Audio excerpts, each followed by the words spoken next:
Suasana rumah pagi itu terasa begitu hening. Hanya suara detak jam dinding di ruang tengah yang seolah berlomba dengan degup jantungku sendiri. Aku berdiri di depan jendela kaca besar, menatap rintik hujan sisa semalam yang masih menggantung di dedaunan. Namaku adalah seorang ibu, seorang istri, dan kini juga seorang ibu mertua bagi Roji, suami dari putri tercintaku. Ada sebuah perasaan yang sulit aku definisikan setiap kali rumah besar ini menjadi begitu sepi. Suamiku, pria yang sangat aku hormati, adalah sosok pekerja keras yang jarang sekali berada di rumah. 10 hari dalam 2 minggu, aku hanya berteman dengan beang-beang sendiri di rumah 2 lantai ini. Kesepian bukan lagi tamu bagiku, melainkan penghuni tetap yang selalu menyapa setiap kali matahari terbenam.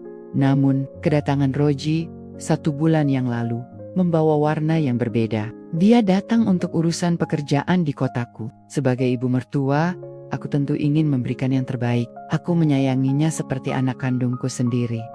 Apalagi putriku sedang menempuh studi di luar provinsi. Aku melihat Roji sebagai sosok yang hangat, penuh perhatian, dan jujur saja, kehadirannya seolah mengisi kekosongan komunikasi yang selama ini aku rasakan di rumah ini. Pagi itu, sekitar pukul 9, aku mendengar langkah kakinya turun dari tangga. Aku sedang berada di dapur, merapikan meja makan marmer bundar yang dingin. Saat dia menyapaku, ada sebuah kehangatan yang mendesak di dadaku. Bukan karena sesuatu yang salah, melainkan karena rasa syukur bahwa pagi ini aku tidak perlu sarapan sendirian lagi. Sudah bangun, Roji? Tanyaku mencoba menetralkan suaraku yang sedikit parau karena baru saja melamun. Dia menjawab dengan manjanya, meminta sarapan spesial. Disitulah aku tertegun. Mengapa permintaan sederhana itu terasa begitu mendalam bagiku? Aku merasa sangat dibutuhkan. Aku merasa peran sebagai seorang ibu dan wanita kembali diakui. Aku memintanya menunggu sebentar, sementara aku masuk ke kamar untuk merapikan diri. Aku ingin tampil pantas. Aku ingin dia melihat bahwa ibunya ini masih memiliki semangat untuk melayani keluarganya dengan baik. Saat aku kembali ke meja makan, aku melihatnya duduk di sana. Aku ingin memberikan sebuah kejutan kecil, sebuah momen yang mungkin tidak akan dia lupakan. Sebagai bentuk kasih sayang seorang ibu kepada menantunya, aku memintanya menutup mata. Saat itulah ketegangan psikologis itu muncul. Aku berdiri sangat dekat dengannya, mencium aroma parfumnya yang mengingatkanku pada masa-masa muda dulu ketika rumah ini masih penuh dengan tawa. Aku merasa ada sebuah garis tipis yang sedang aku pijak, sebuah kegelisahan batin yang bertanya-tanya, apakah perhatianku ini berlebihan? Ataukah ini hanya luapan rasa rindu akan sosok anak dan keluarga yang lengkap? Hatiku bergetar hebat saat aku memintanya membuka mata dan menikmati hidangan spesial yang sudah aku siapkan dengan sepenuh hati di atas meja marmer itu. Sejujurnya, hidupku selama ini terlihat sempurna dari luar. Rumah besar, suami dengan karier mapan, dan anak-anak yang mandiri. Namun, siapa yang tahu apa yang terjadi di balik pintu kamar yang tertutup? Aku adalah seorang wanita berusia 41 tahun yang seringkali merasa terlupakan di tengah kemewahan. Suamiku, meski dia baik, perhatiannya seringkali tercurah sepenuhnya pada pekerjaan. Komunikasi kami hanya sebatas tanya jawab singkat lewat telepon tentang kebutuhan rumah tangga atau perkembangan anak-anak. Aku merasa seperti sebuah pajangan indah di rumah ini, tanpa ada yang benar-benar bertanya bagaimana perasaanku hari ini. Itulah sebabnya ketika Roji ada di sini, aku merasa seolah-olah mendapatkan kembali energi yang sudah lama hilang. Roji adalah pemuda yang ceria. Dia 21 tahun, usia yang penuh dengan semangat hidup. Kedekatan kami sebenarnya bermula dari hal-hal kecil. Aku sering memanjanya dengan masakan kesukaannya, dan dia selalu membalasnya dengan pujian yang tulus. Bagiku, pujian itu adalah oase di tengah padang pasir. Aku mulai bercerita banyak hal padanya, tentang betapa sepinya aku, tentang betapa aku merindukan kehadiran seseorang untuk sekadar berbagi cerita di meja makan. Aku ingin membangun empati, bukan karena aku ingin dikasihani, tapi karena aku ingin dia mengerti bahwa di balik senyum ibu mertuanya ini, ada jiwa yang butuh didekap oleh kehangatan keluarga. Aku tidak pernah berniat buruk.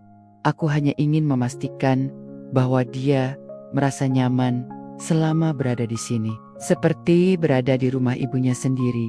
Namun, semakin lama, aku menyadari bahwa perhatian yang kuberikan mulai melampaui batas-batas biasanya. Ada sebuah ikatan emosional yang kuat yang terbangun di antara kami. Aku merasa sangat dihargai olehnya, sesuatu yang jarang aku dapatkan dari suamiku belakangan ini. Aku mulai merasa bersalah. Namun di sisi lain, aku tidak bisa membohongi diriku sendiri bahwa aku sangat menikmati setiap momen kebersamaan ini. Aku berusaha meyakinkan diriku bahwa ini hanyalah rasa sayang ibu kepada anak, sebuah bentuk transfer kasih sayang karena putriku tidak ada di sini. Tapi jauh di lubuk hatiku, ada sebuah suara kecil yang memperingatkanku bahwa aku sedang bermain dengan api. Aku terus membangun narasi di kepalaku bahwa ini semua baik-baik saja, bahwa selama tidak ada yang tersakiti secara fisik, maka semuanya aman. Aku tidak menyadari bahwa luka emosional seringkali lebih dalam dan lebih sulit disembuhkan daripada luka lainnya. Konflik emosional itu mencapai puncaknya ketika Roji harus kembali ke kotanya. Aku merasa separuh nyawaku seolah ikut pergi bersamanya. Rumah ini kembali menjadi dingin. Meja makan marmer itu kembali terasa membeku. Aku mulai sering melamun, memikirkan setiap percakapan kami, setiap tawa yang kami bagi di dapur, garasi, bahkan di sadit-sadit rumah yang biasanya terasa angker karena sepi. Aku merasa sangat berdosa kepada putriku dan suamiku. Bagaimana mungkin aku, seorang ibu, bisa merasakan keterikatan yang begitu kuat dengan menantuku sendiri? Aku merasa seperti mengkhianati kepercayaan yang diberikan putriku padaku untuk menjaga suaminya dengan baik. Perasaan bersalah ini menghantuiku setiap malam, membuatku sulit untuk tidur pulas. Suatu hari, aku merasa sangat merindukannya. Kerinduan itu begitu menyesakkan dada, sehingga aku melakukan hal yang seharusnya tidak aku lakukan. Aku nekat mendatangi rumah mereka tanpa kabar sebelumnya. Aku membohongi putriku, mengatakan bahwa aku sudah dalam perjalanan, padahal aku baru saja akan berangkat. Aku memanfaatkan kesempatannya saat dia sedang pergi untuk bisa berdua saja dengan Roji di sana. Di rumah mereka, aku kembali merasakan ketegangan yang sama. Aku melihat Roji, dan dia pun tampak merasakan hal yang sama. Kami terjebak dalam sebuah situasi yang sangat rumit secara psikologis. Kami tahu ini salah. Kami tahu ini bisa menghancurkan keluarga kami jika terungkap. Namun dorongan emosional dan rasa ingin memiliki itu begitu kuat.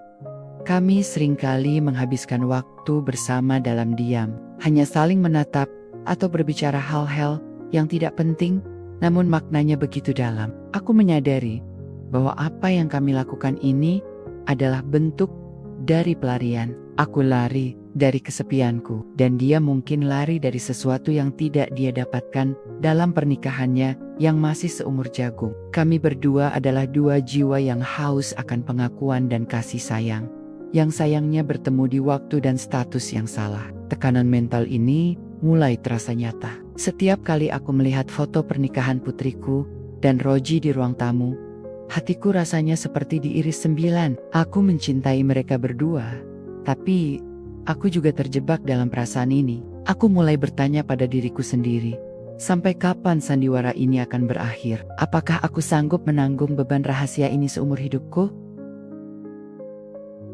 Hingga suatu hari, sebuah kenyataan mengejutkan menghampiriku. Aku menyadari bahwa aku sedang mengandung. Dunia seolah runtuh seketika. Bagaimana mungkin ini terjadi di usiaku yang sudah tidak muda lagi? Dan di tengah situasi yang begitu kacau ini, suamiku sangat senang. Dia mengira ini adalah anugerah. Setelah sekian lama kami tidak memiliki anak lagi, dia menjadi lebih perhatian, lebih sering pulang, dan benar-benar menjaga kesehatanku. Ironically, justru saat aku melakukan kesalahan terbesar dalam hidupku, suamiku memberikan cinta yang selama ini aku dambakan. Disinilah proses penyadaran itu dimulai. Aku melihat betapa tulusnya suamiku mencintai calon anak ini, yang dia yakini sebagai darah dagingnya sendiri.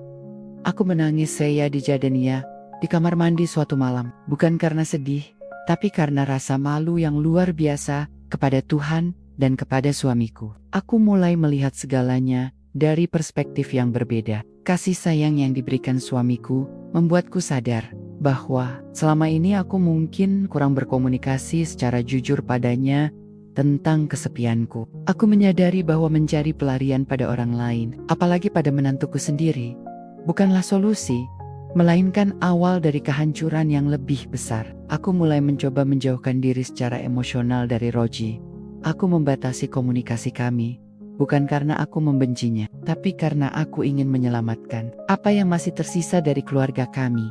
Aku mulai fokus pada kandunganku dan pada hubunganku dengan suamiku. Aku mencoba untuk memperbaiki komunikasi kami, menceritakan kegelisahanku tanpa harus membuka rahasia gelap itu. Perlahan tapi pasti, suamiku mulai mengerti. Kami mulai sering menghabiskan waktu bersama, berbicara dari hati ke hati tentang masa depan keluarga kami. Aku merasakan sebuah kehangatan yang berbeda, kehangatan yang muncul dari rasa tanggung jawab dan keinginan untuk bertaubat. Aku tahu, rahasia ini mungkin akan terkubur selamanya. Namun aku berjanji pada diriku sendiri untuk menjadi ibu dan istri yang lebih baik. Aku ingin menebus kesalahanku dengan memberikan kasih sayang yang tulus kepada anak yang akan lahir ini, dan tetap menjaga hubungan yang sehat dengan putriku serta Roji sebagai menantu. Tanpa ada lagi perasaan yang menyimpang, kini si buah hati telah lahir ke dunia. Kehadirannya benar-benar menjadi pengubah suasana di rumah kami. Suamiku menjadi sosok ayah yang luar biasa, dan putriku sangat menyayangi adiknya ini. Hubunganku dengan Roji tetap berjalan, namun kini dalam batasan yang sangat jelas. Kami berdua telah sepakat secara tersirat melalui sikap masing-masing untuk mengubur masa lalu itu dalam-dalam. Kami belajar bahwa kedewasaan bukan berarti tidak pernah melakukan kesalahan, melainkan bagaimana kita berani menghadapi konsekuensi dan berupaya memperbaiki diri setelah terjatuh. Aku melihat Roji kini lebih fokus pada kariernya dan pada kebahagiaan putriku. Ada rasa lega di hatiku melihat mereka bahagia. Refleksi hidupku saat ini adalah tentang penerimaan dan pengendalian diri. Aku menyadari bahwa setiap manusia memiliki celah kesepian dalam hatinya. Namun bagaimana kita mengisi celah tersebutlah yang menentukan harga diri kita. Aku belajar untuk memaafkan diriku sendiri. Meskipun aku tahu itu tidak mudah, aku memilih untuk fokus pada masa depan, pada pendidikan anakku, dan pada keutuhan rumah tanggaku. Pesan moral yang ingin aku bagikan kepada kalian semua adalah jangan pernah meremehkan kekuatan komunikasi dalam sebuah hubungan. Kesepian bisa menjadi racun yang mematikan jika tidak segera dibicarakan dengan pasangan. Dan bagi kita yang mungkin sedang berada di persimpangan jalan, ingatlah bahwa keluarga adalah tempat kita pulang yang paling sejati. Jangan hancurkan tempat pulang itu hanya demi kepuasan batin yang sesaat.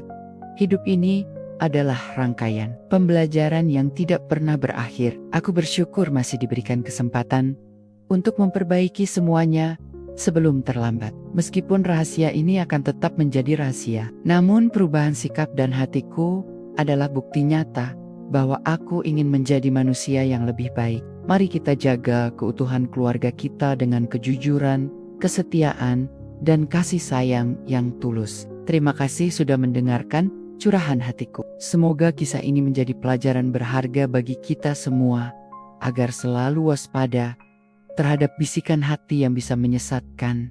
Pesan moral: kesetiaan dan komunikasi adalah fondasi utama dalam rumah tangga. Jangan biarkan kesepian menuntun kita pada jalan yang salah, karena kebahagiaan sejati hanya bisa ditemukan dalam kejujuran dan tanggung jawab moral terhadap keluarga.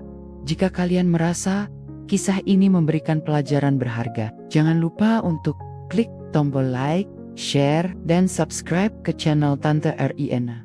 Mari kita saling menguatkan dalam menjalani dinamika kehidupan rumah tangga. Tuliskan pendapat atau pengalaman kalian di kolom komentar ya. Mari kita berdiskusi dengan bijak. Sampai jumpa di cerita selanjutnya.